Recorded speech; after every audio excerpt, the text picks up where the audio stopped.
Welcome to the Serious Sweet Science, where I'm bringing social media arguments to the world. Do you understand? I'm talking about people going crazy right now on Facebook and on Twitter about Gervonta Tank Davis versus Lamont Roach Jr. And man, I got to talk about it. I got to give you this crazy perspective. No trolling, no games, just boxing talk and opinion. Okay, so now we saw Gervonta Tank Davis fight to a draw against Lamont Roach Jr. And right now, everybody on Twitter, everybody on Facebook are arguing about who should have won, whether it was a robbery, whether it wasn't a robbery. Everyone is outraged right now. No matter what side you on, everyone is arguing about if this was a robbery or if it was not a robbery. And I had to get on right now and talk about this thing because, man, good gracious, people are angry. And it seems as if everyone is a boxing expert. I'm going to be the first and tell you, look, I am a casual boxing fan, but I am a literate person. I know how to read. So I read some information and I said, okay, I know the rules, and I enjoy boxing. So I'm not speaking from a professional boxer perspective like everyone else. Everyone is just really getting on my nerves. But anyway, I'm in a Facebook group. We're arguing about this thing on whether or not Lamont Roach Jr. was robbed, different mistakes that were made during the fight. And this is my perspective. In my opinion, boxing is supposed to be about skill. It's supposed to be about strategy, a proper game plan. Of course, it's supposed to be about heart and courage, right? But sometimes the politics of boxing get in the way. The politics of the sport of boxing gets in the way. And sometimes those politics are the things that determine who walk away from that ring with a belt. You got what I'm saying? So Lamont Roach Jr. fought the fight of his life against Gervonta Tank Davis, but somehow he did not walk out of the Barclays Center with that WBA lightweight title that Gervonta Tank Davis has. So what happened? We got to talk about it. That's what the argument is all about. Reasons why Lamont Roach Jr. was robbed, or was Tank Davis robbed. Everyone is arguing about these things. You got what I'm saying? So I'm just like, man, what in the world? I'm going to try to do my best to give you a straight talk, just real fight talk, no fluff. I'm going to try not to be biased. You got what I'm saying? And I'm going to first say this. This is not the biggest robbery in boxing history. You know what I'm saying? Just because Lamont Roach Jr. was denied a victory over Gervonta Tank Davis. This was not. You know what I'm saying? Now, there's some problems, you know what I'm saying, because a knockdown wasn't called. Tank went to a corner, some things like that. So I got to talk about this thing right here. You feel what I'm saying? So the knockdown was not called. You know what I'm saying? In round, I think 9, round 9, Gervonta Tank Davis took a knee after a clean punch from Lamont Roach Jr. Now listen, like I said, Gervonta Tank Davis, he took a knee after a clean punch from Lamont Roach Jr. I am not saying that a punch knocked Gervonta Tank Davis down or hurt Gervonta Tank Davis. However, Gervonta Tank Davis got hit with a punch, or maybe a combination of punches. And then Gervonta Tank Davis took a knee. The referee, Steve Willis, he started counting. This is normal. Okay. You know what I'm saying? So the referee knew it was a knockdown because that is the reason why he started counting. So he counted it initially as a knockdown. He sent Lamont Roach Jr. to a neutral corner, and he was with this count. So then in mid-count, it seemed as if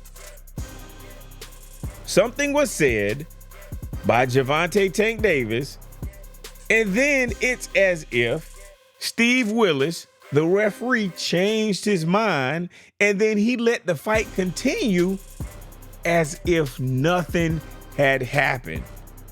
Now, you might be asking yourself, okay, that's the referee's prerogative. He can do what he want to do. But we got to think about, why would this matter? It matters because a legitimate knockdown would have given Lamont Roach Jr. a 10-8 round. And that 2-point swing could have secured the victory for Lamont Roach Jr. And I'm only saying that because they've published the final scorecards. They've done that. So there was a problem with the officiating of this fight. So for world-class fighters, you need world-class referees. And for a world-class referee like Steve Willis to miss this, it makes me think there's something else wrong and something else at play. I don't know what it could be. Now, that was one of the issues, right? Now, another issue is the corner of Gervonta Tank Davis. It seems as if the corner of Gervonta Tank Davis broke the rules as well, because middle of the round, you know what I'm saying? Gervonta Tank that he take that knee, and then he goes to the corner. Now, the boxing rules clearly state that a corner cannot work on a fighter during an active round. And after taking that knee, Gervonta Tank Davis ran to his corner so that Coach Calvin could wipe his face off. Now, by the rules, this is an automatic disqualification. These are just boxing rules. These are just the boxing rules. Now, why does this matter? Why is it a big deal? It didn't have, hey, he didn't get disqualified. Okay, why it matters is if Lamont Roach Jr. had did that, went to his corner, he would have been disqualified instantly, because these are the rules of boxing. So if the boxing rules were followed, then Gervonta Tank Davis again would have lost right there. Now, maybe it's because, Gervonta Tank Davis is the A side and the rules mysteriously disappear and don't apply to him. But the reality is that that's just favoritism. You know what I'm saying? But it's a violation of the rules of boxing.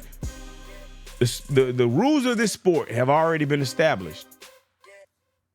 So how was Tank allowed to continue after he went over there after he took a knee? How was he just continued and you stopped that?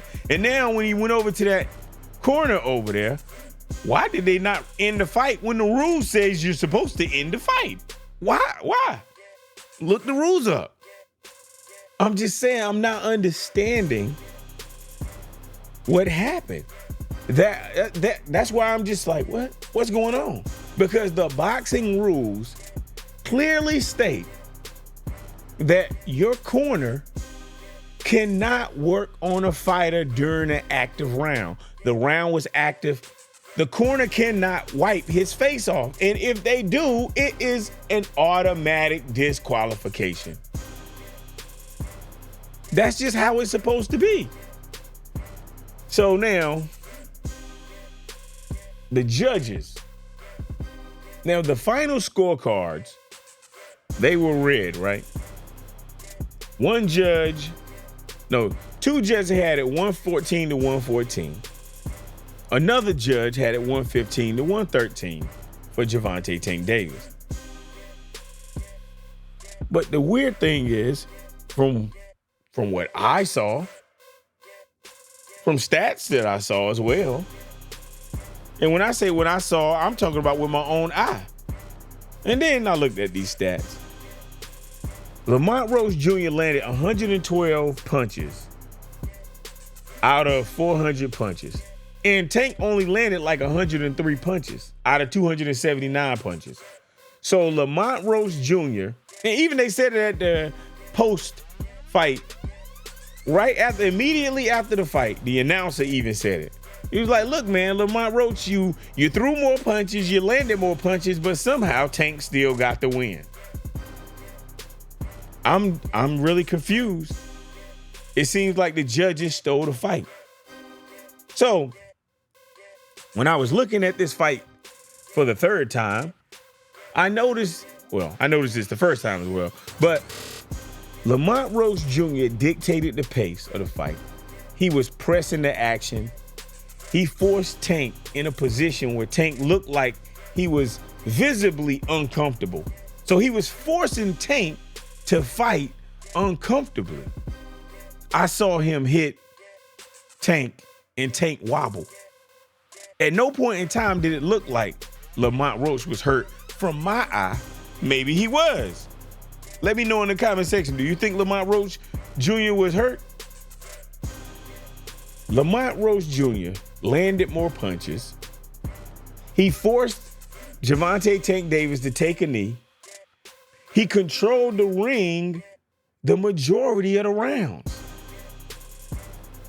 From my perspective, this is the politics of boxing stepping in and doing what they are not supposed to do.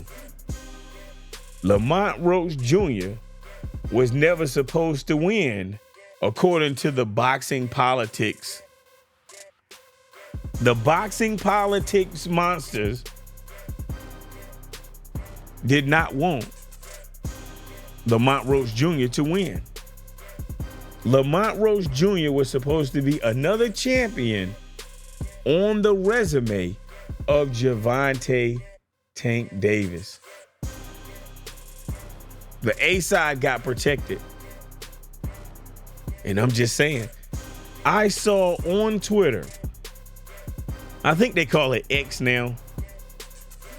I saw on Twitter that Gervonta, back and forth between Lamont Roach Jr. and Gervonta Tank Davis. They were going back and forth. And Tank agreed that he's going to do a rematch. And Lamont called him on it. Like, look, man, you signed the contract because you thought you was going to lose, so you signed the rematch clause. So, and then Lamont Roach Jr. also said on Twitter that they may be talking to the New York State Athletic Commission about the referee not doing what the referee is supposed to do.